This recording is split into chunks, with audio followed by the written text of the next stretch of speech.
Atos, capítulo 13. A comunidade em Antioquia era abençoada com um grande número de profetas, pregadores e mestres. Barnabé, Simão, também chamado de Negro, Lúcio de Cirene, Manaém, conselheiro do rei Herodes, Saulo. Um dia, enquanto adoravam a Deus, também estavam jejuando enquanto esperavam por orientação. O Espírito Santo disse: comissionem Barnabé e Saulo para a obra que determinei que fizessem. Eles obedeceram. Naquele ambiente de fervor, obediência, jejum e oração, impuseram as mãos sobre os dois homens e os despediram. Guiados pelo Espírito Santo na nova tarefa, Barnabé e Saulo desceram a Seleucia e pegaram um navio para Chipre. A primeira coisa que fizeram quando chegaram a Salamina foi pregar a palavra de Deus nas sinagogas da cidade. João estava com eles como auxiliar. Eles viajaram pela ilha e em Pafos encontraram um mago judeu que havia conquistado a confiança do governador Sérgio Paulo, homem inteligente que não se deixava enganar com facilidade. O nome do mago era Bar-Jesus, um homem que não merecia confiança. Desejoso de ouvir a palavra de Deus, o governador convidou Barnabé e Saulo. Mas o sabe-tudo, pelo menos ele se julgava assim, provocou um tumulto, tentando impedir a conversão do governador. Então Saulo, ou Paulo, cheio do Espírito Santo, olhando-o bem nos olhos, disse: você é um falso, um verdadeiro diabo. Você passa as noites inventando esquemas para enganar o povo. Mas agora que você desafiou Deus, o jogo acabou. Você vai ficar cego. Não vai ver a luz do sol por um bom tempo. Na mesma hora, ele perdeu a visão. Começou a tropeçar nas coisas e pediu que alguém o guiasse pela mão. Diante de tudo isso, o governador tornou-se cristão, muito impressionado com tudo que era dito a respeito do Senhor. De Pafos, Paulo e seus companheiros navegaram até Perge, na Panfilha.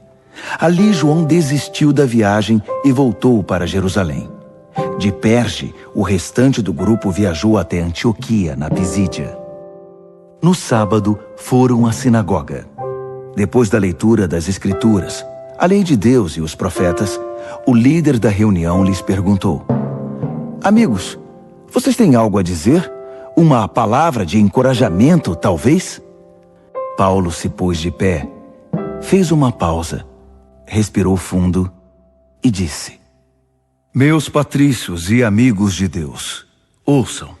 Deus teve um interesse especial por nossos antepassados. Libertou nosso povo, que vivia oprimido no Egito, e os tirou de lá em grande estilo. Cuidou deles durante cerca de 40 anos naquele deserto, e depois, tendo eliminado 7 inimigos que os enfrentavam, deu a eles a terra de Canaã. Tudo isso aconteceu num período de cerca de 450 anos. Até o tempo do profeta Samuel, Deus deu a eles juízes para liderá-los. Então eles pediram um rei, e Deus designou Saul, filho de Quis, da tribo de Benjamim. Depois de Saul ter governado 40 anos, Deus lhe tirou o trono e o entregou a Davi com esta declaração: vasculhei a terra e encontrei Davi, filho de Jessé. O seu coração está em sintonia com o meu coração, e ele fará toda a minha vontade. Dos descendentes de Davi, Deus fez surgir um Salvador para Israel, Jesus. Foi como prometera, mas somente depois de João ter anunciado sua vinda ao povo, preparando-os para uma mudança radical de vida. No final de seu ministério, João esclareceu: vocês pensam que sou o Messias? Não, não sou o Messias. Mas aquele que vocês aguardaram todos esses anos está para chegar, e eu estou prestes a sair de cena. Prezados irmãos e irmãs, filhos de Abraão e amigos de Deus, essa mensagem de salvação foi enviada exatamente a vocês. O povo e os líderes de Jerusalém não o reconheceram como Messias e o condenaram à morte. Mesmo sem encontrar um bom motivo, exigiram que Pilatos o executasse. Eles fizeram apenas o que os profetas disseram que fariam, mas não tinham ideia de que estavam seguindo ao pé da letra o que os profetas haviam previsto. Embora os escritos desses profetas fossem lidos todos os sábados nas sinagogas que eles frequentavam. Depois de terem feito tudo o que os profetas haviam previsto, eles o tiraram da cruz e o sepultaram. Deus então o ressuscitou dos mortos. Não há dúvida, ele apareceu várias vezes e em vários lugares aos que o haviam acompanhado por anos na Galileia. E essas pessoas continuam a dar testemunho de que ele está vivo. Agora, estamos hoje aqui trazendo a boa notícia a vocês. A mensagem que Deus prometeu aos pais tornou-se real para os filhos, para nós. Ele ressuscitou Jesus exatamente como está escrito no Salmo 2. Meu filho, meu próprio filho, hoje eu o celebro. Quando ele o levantou dos mortos, fez isso de modo definitivo. Ele não vai voltar a morrer e se decompor, porque Isaías afirmou: vou dar a todos vocês as bênçãos prometidas a Davi. Essa é também a oração do salmista. Tu não vais deixar que teu santo se decomponha e apodreça. Depois de cumprir a missão para a qual Deus o designou, Davi morreu e está sepultado há muito tempo, e seu corpo se decompôs. Mas aquele que Deus ressuscitou não se decompôs.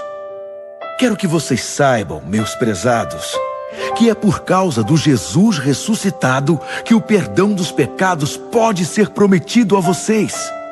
Ele realiza, naqueles que creem, tudo o que a lei de Moisés nunca pôde realizar.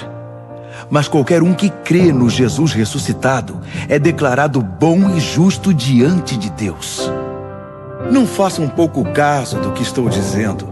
Não queiram que a palavra do profeta se aplique a vocês. Cuidado, cínicos. Olhem bem. Observem o mundo de vocês se despedaçar. Vou fazer algo bem diante dos seus olhos em que vocês não vão acreditar, ainda que estejam vendo. Quando a reunião acabou, Paulo e Barnabé foram convidados a pregar no sábado seguinte. Depois que a maioria do povo se dispersou, alguns judeus reconvertidos ao judaísmo vieram reunir-se com Paulo e Barnabé, que os exortaram numa longa conversa a ficar firmes na nova vida que estavam começando a viver na graça de Deus. No sábado seguinte, praticamente a cidade inteira foi ouvir a palavra de Deus. Vendo a multidão, alguns judeus roeram-se de inveja e começaram a fazer oposição a Paulo, contradizendo tudo o que ele dizia. Um espetáculo deprimente.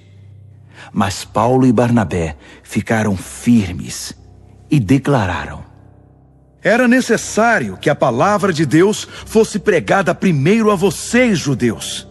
Mas como vocês não querem nada com ela, deixando claro que não abrem o coração para a vida eterna, a porta está aberta aos de fora. Vamos prosseguir neste caminho, obedecendo às ordens de Deus, que disse: eu o estabeleci como luz às nações. Você proclamará salvação aos 4 ventos e pelos 7 mares.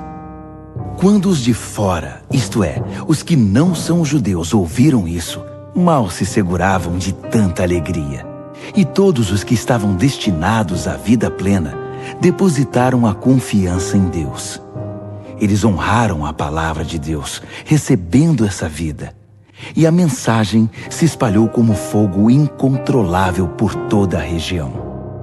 Alguns judeus convenceram as mulheres mais respeitadas e os homens de alta posição na cidade de que o agradável estilo de vida deles estava ameaçado.